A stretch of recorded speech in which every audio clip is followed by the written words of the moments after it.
والصلاة والسلام على سید المرسلین اما بعد فاعوذ باللہ من الشیطان الرجیم بسم اللہ الرحمن الرحیم۔ اللہ تعالیٰ کے فضل و کرم سے ہمارا یہ درس قرآن جاری و ساری ہے۔ انشاءاللہ تعالیٰ العزیز آج ہم سورہ المائدہ آیت نمبر 59 اور 60 سے متعلق سننے کی سعادت حاصل کریں گے۔ سابقہ جو آیتیں گزری ہیں، اللہ تعالیٰ نے یہود و نصارہ کی دوستی سے روکا، یہود و نصارہ کی دوستی کے نقصانات بتائے، ایمان والوں کی عظمت کا بیان کیا، ایمان والوں کی دوستی کو اپنی دوستی قرار دیا، ایمان والوں کے راستے کو اللہ نے اپنا راستہ قرار دیا،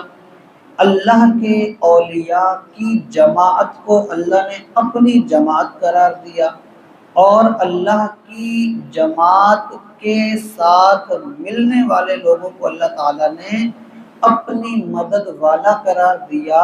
کہ اللہ ان کے ساتھ ہے، اللہ ان کو غالب کرے گا۔ اسی طرح سے پھر یہود و نصارہ کی دوستی کے نقصانات کو بتایا گیا تاکہ ایک چیز واضح ہو جائے کہ یہود و نصارہ یہ دوست کبھی بھی بن ہی نہیں سکتے، اور اگر دوستی کرنی ہے تو فقط ایک ہی ہے کہ جو اللہ والوں کی جماعت ہے وہی دوستی کے قابل بھی ہے، اور وہی دوستی کے جو ہے نا فائدہ پہنچانے والی بھی ہے۔ تو پھر یہود و نصارہ کے باتوں کے نقصانات اور بتائے کہ یہ لوگ کھیل تماشا بناتے ہیں، یہ لوگ تمہارے دین کا مذاق اڑاتے ہیں، یہ لوگ تمہارے دین کو نہیں صحیح سمجھتے۔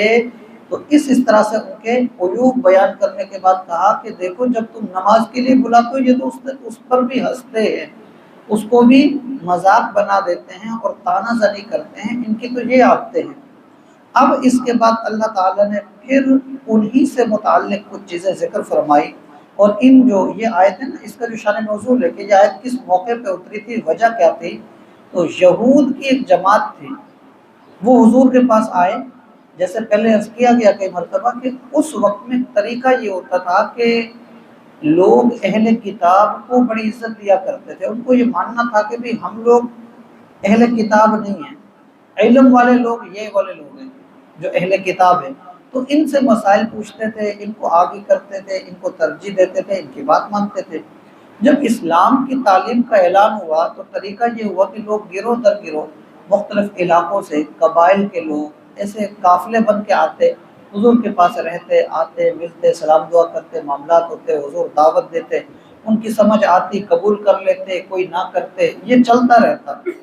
اسی طرح سے پھر علماء جو اس وقت کے کہے جاتے تھے ان کے بھی ایسے ہی گروہ در گروہ بن کے آتے، حضور کے ساتھ وہ معاملات کرتے، سوال جواب کرتے، اور اپنے جو انہوں نے پڑھا اس علم کے مطابق دیکھتے،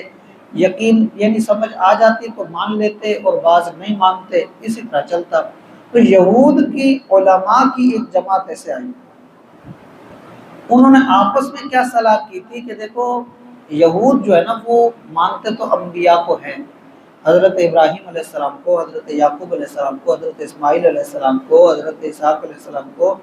اس طرح سے ان کی آل اولاد جتنی ہیں سب کو مانتے ہیں، حضرت موسیٰ علیہ السلام کو، پھر ان کے بعد آنے والے سب کو مانتے ہیں، لیکن وہ لوگ حضرت عیسیٰ کو نہیں مانتے۔ آپس میں وہ کر کے آئے کہ ہم جاتے ہیں، سوال جواب کرتے ہیں، ان کی بات کو سمجھنے کی کوشش کرتے ہیں کہ وہ کہتے کیا ہیں، اس کے بعد ہم دیکھیں گے کہ ماننا ہے یا نہیں ماننا۔ اگر وہ حضرت عیسیٰ کو بھی بیچ میں شامل کرتے ہیں نا تو پھر ہم نہیں مان سکتے۔ اگر حضرت عیسیٰ کی شان کو وہ کم کرتے ہیں اور ان کو الگ کرتے ہیں تو پھر ہم ان کو مان لیتے ہیں۔ اب یہ چیز لے کے وہ آئے، جب حضور کے پاس آئے تو سوال یہ کیا کہ آپ یہ بتائیں انبیاء کے بارے میں آپ کا کیا ماننا ہے؟ تو حضور علیہ السلام نے ان کو فرمایا کہ ہم مانتے ہیں، حضرت ابراہیم علیہ السلام کو بھی مانتے ہیں، آپ کی اولاد حضرت یعقوب علیہ السلام ہے، حضرت اسحاق علیہ السلام ہے، ان سب کو ہم مانتے ہیں، حضرت اسماعیل علیہ السلام کو بھی مانتے ہیں، اللہ نے ان کی طرف جو جو نازل کیا ہم سب کو مانتے ہیں، حضرت موسیٰ علیہ السلام